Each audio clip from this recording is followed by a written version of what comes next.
Jesus Christ on the cross of Calvary అంటే మనల్ని జీవింపజేయడం కోసం ఆయన ముట్టించాడు. ఇక్కడ హెబ్రీయుల యొక్క పారంపర్యం ఏంటంటే యరాజీము అనే ఒక కొండ ఉంది. ఆ కొండ మీద కొంతమంది ఆరాధిస్తుంటారు. వారందరినీ దేవాలయంలోకి రాని. వీరెవరంటే హెబ్రీయులకు అన్యులకు ఈతన్ అంటాం, లేకపోతే ఇంగ్లీష్లో అయితే జెంటైల్ పీపుల్ అంటాం. వాళ్ళు అన్యజనులు అని పిలువబడ్డారు. ఈ అన్యజనులకు సంబంధించిన వారితో హెబ్రీయులు కలిసి జీవించినప్పుడు పుట్టిన వారిని సమరయులు అన్నారు. వారి దేవాలయంకు రానియరు, ఈదులతో సేకరణ తీసుకునేవారు. వారి సమరయ ప్రాంతంలో వీళ్ళు అడుగు కూడా పెట్టరు. ఉదాహరణకు అక్కడ సమరయ ప్రాంతం ఉందనుకో, ప్రేమాంజనమ్మ ఇంటికి రావాలంటే అటు తిరిగి ఇటు వచ్చేవాళ్ళు. ఈ సమరయ క్రాస్ చేసేవాళ్ళు. యేసు ప్రభు మాత్రం క్రాస్ ద బౌండరీస్. ఈ ఒక స్త్రీ దగ్గరికి వచ్చాడు. అక్కడ కూర్చొని అలసిపోయి నాకు దాహం అని అడుగుతుంది. కారణం ఏంటంటే బాడీలో ఉన్నాడు. అనారోగ్యం అనేది మనందరికీ.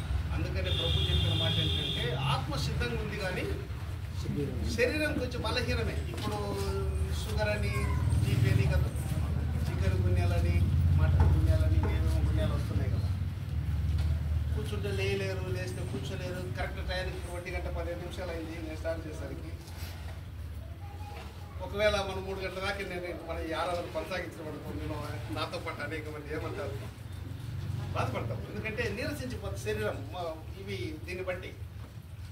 కాబట్టి శరీరంలో కలిగిన రుగ్మతలు కావచ్చు, మానసికమైనటువంటి వ్యాధి బాధలు కావచ్చు, సామాజికమైనటువంటి సమస్యలు కావచ్చు, కుటుంబపరమైనటువంటి సమస్యలు కావచ్చు, ఏది ఏమైనా కూడా అవన్నీ కూడా ఖచ్చితంగా దేవుడు అంగీకరిస్తేనే మనకు వస్తాయి.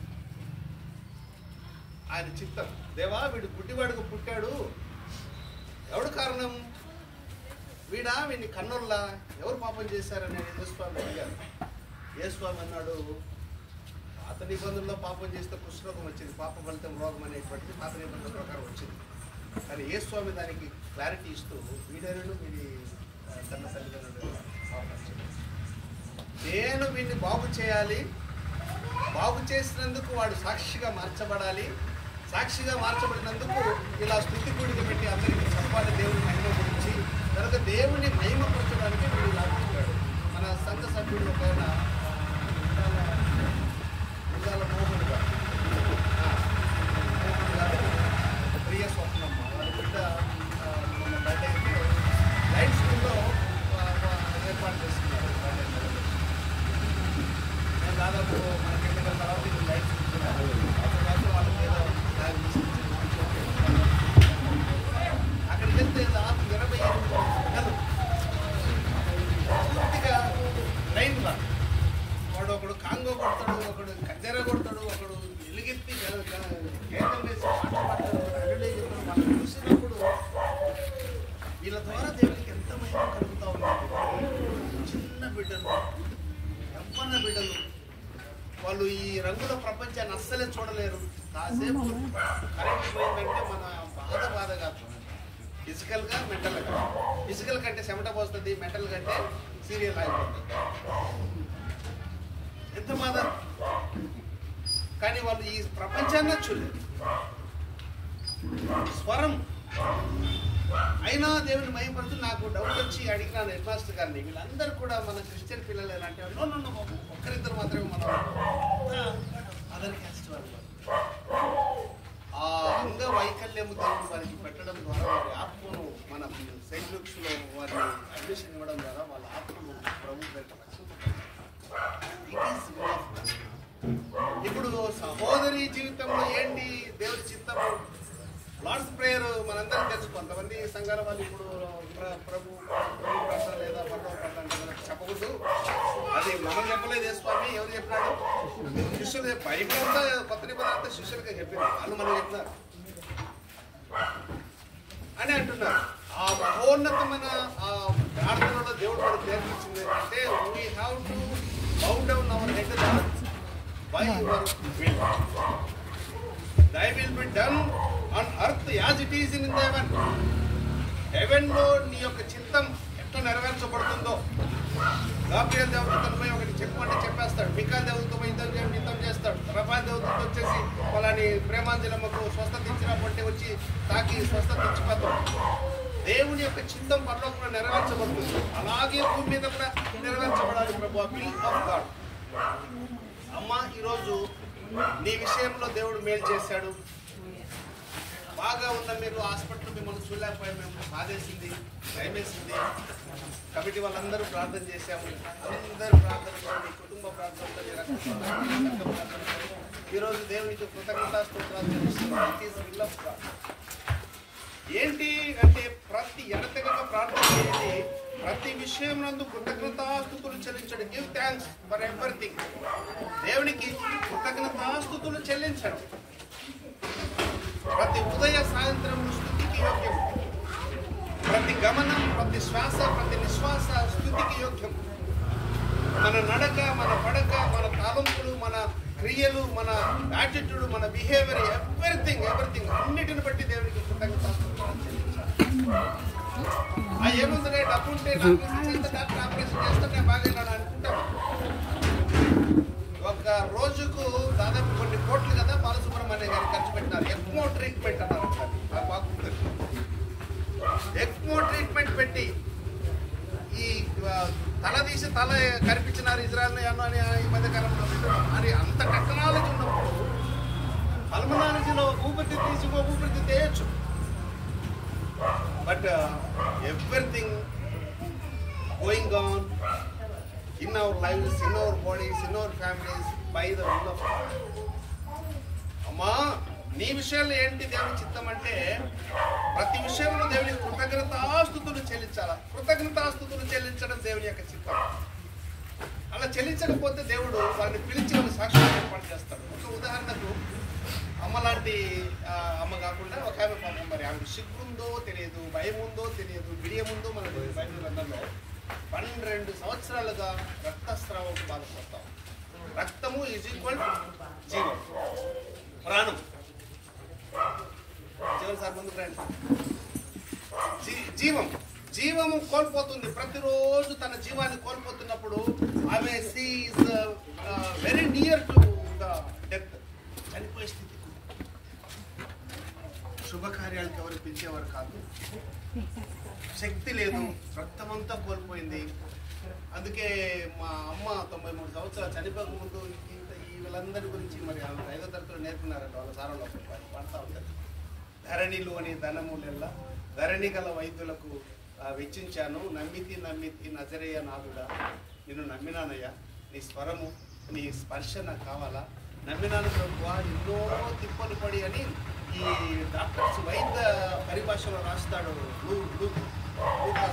డాక్టర్ కాబట్టి ఆమె ఎన్నో తిప్పలు పడింది. ఇక లాస్ట్ వీలు కాక ప్రభుని ఆశ్రయించారు. అందరూ బాగున్నారు, మనలాగా మంచి డ్రెస్ వేసుకుంటున్న వాళ్ళు. ఈమె డ్రెస్ రక్తంతో తడిచిపోయేటువంటి డ్రెస్, దట్ దుర్వాసన. ఎవ్వరూ ప్రేమించినటువంటి పరిస్థితి, నెగ్లెక్ట్ చేయబడినటువంటి జీవితం. ఇలాంటి జీవితంలో ఆమె విశ్వాసము, ఆమె యొక్క ప్రగాఢమైనటువంటి ఇండొమిటబుల్ ఫెయిత్ అంటారు దాన్ని, అన్నితర సాధ్యమైనటువంటి ఆ యొక్క విశ్వాసం. ఏమంటే మేమో విన్నది యేసుస్వామి గురించి, మనం కూడా ప్రార్థన చేసినప్పుడు నమ్మాలా. అది లభించింది మీకని చెప్పండి, మీకు లభిస్తుందని యేసుస్వామి చెప్పాడమ్మా. వెళ్ళి I want to touch the garment of Jesus, ఆయన వస్త్రంలో తాకితే బాగుతామని అనుకుంది. అది ఆమె ఫెయిత్, ఆమె డిటర్మినేషన్. ఏముంది వస్త్రంలో? ఆ జరిగిన సినారియో మనం చూస్తే కిక్కిరిసి ఉన్నారు ప్రజలంతా, యేసుస్వామి మీద పడతా ఉన్నారు, యేసుస్వామి తాకుతున్నారు, యేసుస్వామి తాకాలని, యేసుస్వామి చేతులు పెట్టాలని చాలా జరుగుతా ఉంది. ఈ పరిస్థితుల్లో యేసుస్వామి ఏం చెప్పినాడంటే, నన్ను ఎవరో తాకినారండి. విచిత్రంగా ఉంది కదా ఈ ప్రశ్న. నన్ను ఎవరో తాకినారంటే అదేంటి ప్రభు, అదేంటి ప్రభు, ఇంత ప్రజలు నీ మీద పడుతూ ఉంటే ఎవరు తాకినారంటే ఏంటి? ఎంతో ఉందంటే ఒక పర్టికులర్ ఫెయిత్ కలిగిన ఒక వ్యక్తి. ఇక్కడ ఆమె విశ్వాసం ద్వారా కార్యం జరిగింది. ఆ విశ్వాస కార్యమును నేను ప్రచురపరచాలి. తాకింది ఈమెకు, యేసుస్వామికి, ఆమె విశ్వాసానికి, యేసుస్వామి శక్తికి సంబంధించిన విషయం వెంటనే అని రాయబడింది బైబిల్లో. మార్కు సువార్తలో 42 సార్లు రాయబడింది. ఇమ్మీడియట్లీ ఎప్పుడో కాదు. ఎప్పుడైతే విశ్వాసంతో తాకిందో వెంటనే ఆమె రక్తధార కట్టెను అని వెంటనే immediately she was healed. Yes అన్నాడు, లేదు, నాలో నుంచి ప్రభావం బయటికి పోయింది.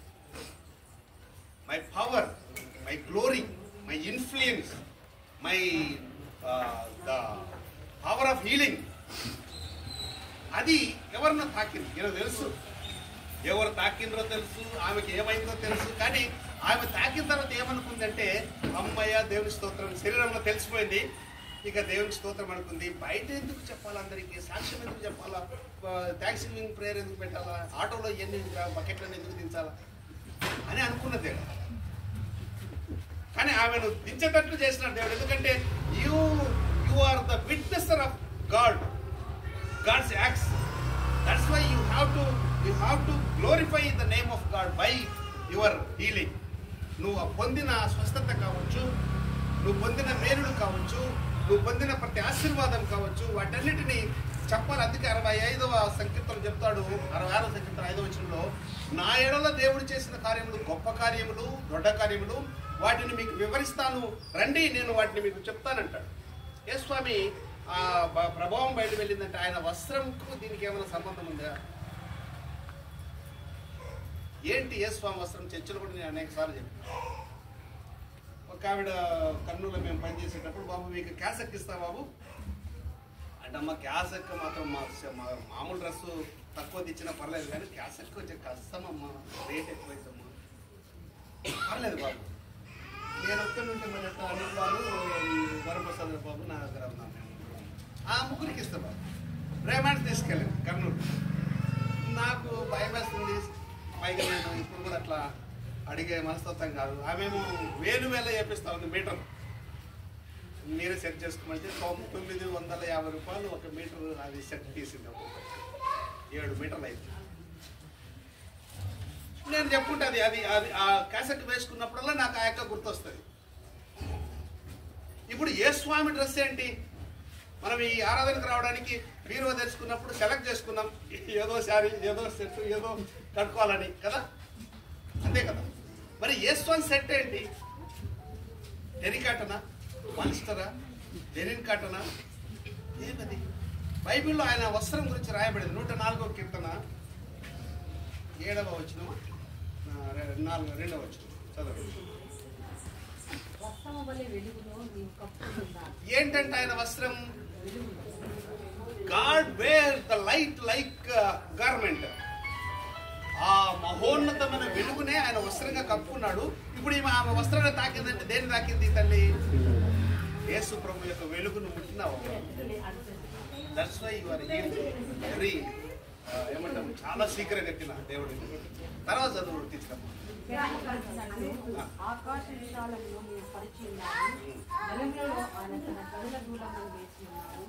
పైన పైన